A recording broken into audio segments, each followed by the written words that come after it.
కూటమి ప్రభుత్వం private steel plant మీద చూపే శ్రద్ధ వైజాగ్ స్టీల్ ప్లాంట్ మీద ఎందుకు చూపించడం లేదని ఏపీసీసీ చీఫ్ వైఎస్ షర్మిల ప్రశ్నించారు. ఛత్తీస్గఢ్ మైన్స్ నుంచి క్యాప్టివ్ మైన్స్ అలర్ట్ చేసి 9% స్టేట్ జీఎస్టీ రాయితీ 300 కోట్లు నెలకు ఎలక్ట్రిక్ సబ్సిడీ ఇచ్చారని చెప్పారు. చంద్రబాబు మిఠల్ స్టీల్ ప్లాంట్కు దురందర్గా వైజాగ్ స్టీల్కు ఖల్నాయక్గా వ్యవహరిస్తున్నారని షర్మిల విమర్శలు గుప్పించారు.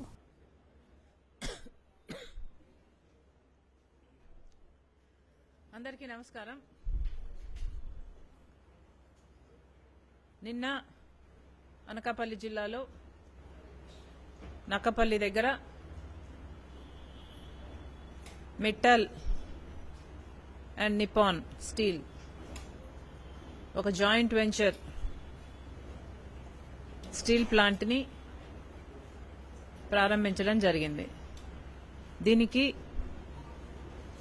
ముఖ్యమంత్రి గారితో సహా మొత్తం మంత్రులంతా వెళ్లి కొబ్బరికాయ కొట్టడం జరిగింది.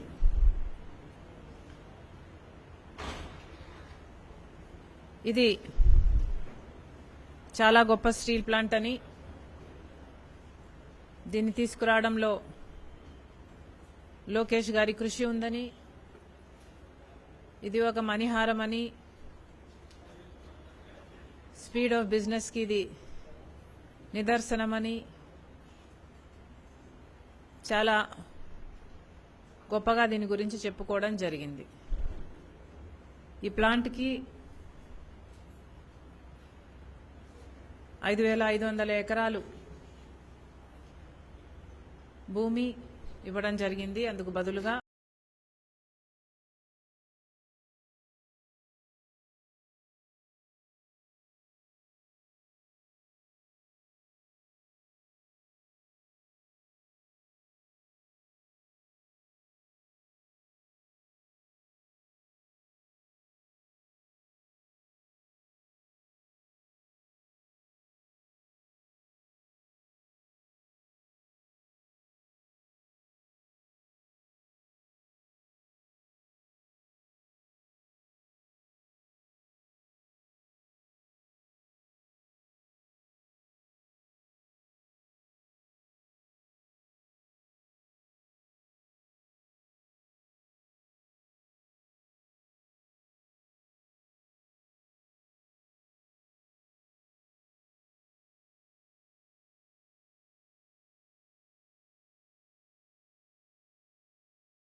ఇవ్వటం జరిగింది.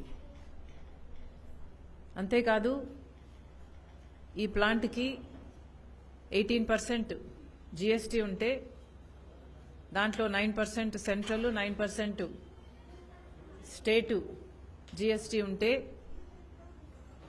15 సంవత్సరాల పాటు 9% స్టేట్ జీఎస్టీకి మినహాయింపు కూడా ఇచ్చారు. ఎలక్ట్రిసిటీ సబ్సిడీ ఇదే నెలకి 350 కోట్లు చేస్తుందని ఒక అంచనా. ఇలా పెద్ద పెద్ద రాయితీలు ఎన్నో, ఇంకా క్యాప్టివ్ పోర్ట్ అయితేనేమి, లేక నీళ్లు విశాఖ స్టీల్కు ఇస్తున్న నీటి వాటాలో దీనికోసం ఇంకా డైవర్ట్ చేయడం అయితేనేమి, ఇలాంటివి ఎన్నో రాయితీలు ఈ ప్రైవేట్ స్టీల్ ప్లాంట్ కోసం కేటాయించడం జరిగింది.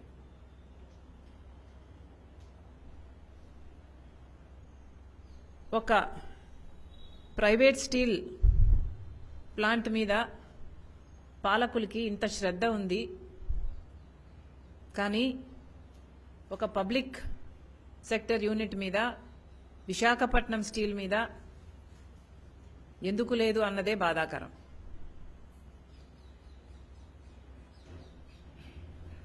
ముప్పై 32 మంది ప్రాణత్యాగం చేస్తే వచ్చింది Visakhapatnam steel.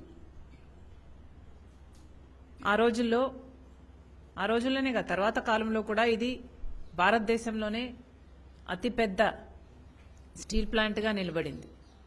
At one point in time it was a very good profit making company also. ఒకప్పుడు 35,000 మందికి ఉద్యోగాలు ఇచ్చిన కంపెనీ. ఇంతమంది ప్రాణత్యాగాలతో ఇంకా వేల మంది భూములు త్యాగాలు చేస్తే వచ్చింది ఈ కంపెనీ. ఇప్పటి వరకు కూడా దీనికి జరగాల్సిన న్యాయం జరగనే లేదు. మరి పక్కనే ఒక ప్రైవేట్ స్టీల్ కంపెనీకి ఇంత ప్రేమ చూపిస్తున్నారే కేంద్ర రాష్ట్ర ప్రభుత్వాలు, మొత్తం అందరూ దిగొచ్చారు, అన్ని వరాలు కురిపించారు. కనీసం కేంద్ర మంత్రి వచ్చిందేమో మిట్టల్ స్టీల్ ప్లాంట్ కోసమే, కాకపోతే పక్కనున్న విశాఖపట్నం స్టీల్కు పోకపోతే